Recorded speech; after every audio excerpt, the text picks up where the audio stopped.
Local government का structure district level तक का है। कई ग्राम पंचायतों को मिलाकर पंचायत समिति का गठन किया होता है। इसे मंडल या ब्लॉक भी कहते हैं। इसके मेंबर्स का चुनाव इस इलाके के सभी ग्राम पंचायत सदस्य करते हैं। किसी जिले की सभी पंचायत समितियों को मिलाकर जिला परिषद का गठन होता है। जिला परिषद के ज़्यादातर मेंबर्स का चुनाव होता है। जिला परिषद में उस जिले के लोकसभा और विधानसभा यानी कि एमएलएज और एमपीज, डिस्ट्रिक्ट लेवल की संस्थाओं के कुछ ऑफिसर्स भी मेंबर्स के रूप में होते हैं। जिला परिषद का मेन इस परिषद का प्रधान होता है। इस प्रकार लोकल गवर्नमेंट वाली बॉडीज शहरों में भी काम करती है। शहरों में नगर पालिका होता ही है, बड़े शहरों में म्यूनिसिपैलिटीज़ का गठन होता है। नगर पालिका और नगर निगम यानी कि म्यूनिसिपल काउंसिल दोनों का कामकाज इलेक्टेड रिप्रेजेंटेटिव करते हैं। नगर पालिका के मेन नगर पालिका के पॉलिटिक्स प्रधान होते हैं और नगर निगम के ऑफिसर को मेयर कहते हैं। लोकल गवर्नमेंट की ये नई सिस्टम दुनिया में लोकतंत्र का अब तक का सबसे बड़ा प्रयोग है। नगर पालिकाओं और ग्राम पंचायतों के लिए करीब 36 लाख लोगों का चुनाव होता है। ये संख्या ही अपने आप में दुनिया के कई देशों की टोटल पॉपुलेशन से भी बहुत ज़्यादा है। लोकल गवर्नमेंट्स को कॉन्स्टिट्यूशन का दर्जा देने के जाने से हमारे यहाँ लोकतंत्र की जो रूट्स हैं, जड़ें हैं, वो मजबूत हुई है।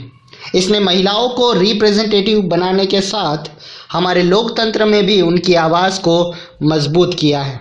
बहरहाल इन सब के बावजूद अभी भी अनेक परेशानियां कायम है। पंचायतों के चुनाव को नियमित रूप से होते हैं, लेकिन लोग बड़े उत्साह से इसमें भाग भी लेते हैं, लेकिन ग्राम सभाओं की बैठक नियमित रूप से नहीं होती। ज़्यादातर स्टेट गवर्नमेंट ने लोकल गवर्नमेंट को सफिशिएंट पावर नहीं दी है। इस प्रकार हम सेल्फ गवर्नमेंट की आइडल स्थिति से काफ़ी दूर हैं। ब्राज़ील का एक एग्जाम्पल लेते हैं। ब्राज़ील के शहर पोर्तो एलेग्रे ने डिसेंट्रलाइजेशन और सिटीजन्स की एक्टिव पार्टिसिपेशन वाले लोकतंत्र में मेल का एक एग्जाम्पल यानी कि एक्सपेरिमेंट किया।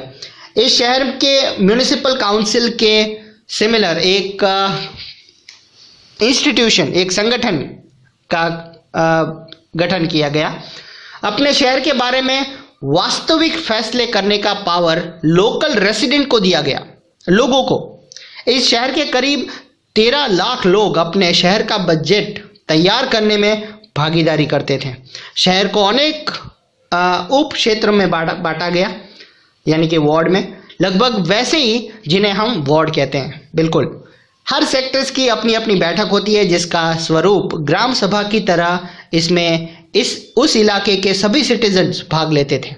फिर कुछ बैठक के पूरे शहर को इफेक्ट करने वाली जो इश्यूज होते हैं उसके ऊपर बैठक होती है। उसमें शहर का कोई भी सिटीजन भाग ले सकता है।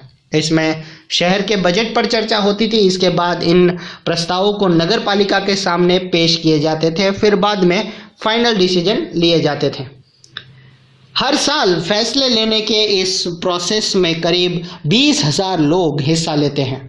इस तरीके को अपनाने से ये कंफर्म हो गया कि बजट को सिर्फ अमीर लोगों की बस्तियों में ही खर्च नहीं किया जाएगा, अब सभी गरीब बस्तियों तक बस जाएगी और पुनर्वास का इंतज़ाम भी किया जाएगा और उसके बाद ही भवन निर्माता उन झोपड़ियों को हटाएंगे।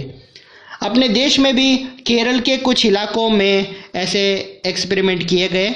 वहाँ आम लोगों ने अपनी बस्तियों के विकास की योजना तैयार करने में भागीदारी की। सो स्टूडेंट, ये था आपका चैप्टर 2 फेडरलिज्म। आई होप आपको पसंद आया होगा और ऐसे ही वीडियोस देखते रहें। आप सबका बहुत प्यार मिल रहा है। Thank you so much.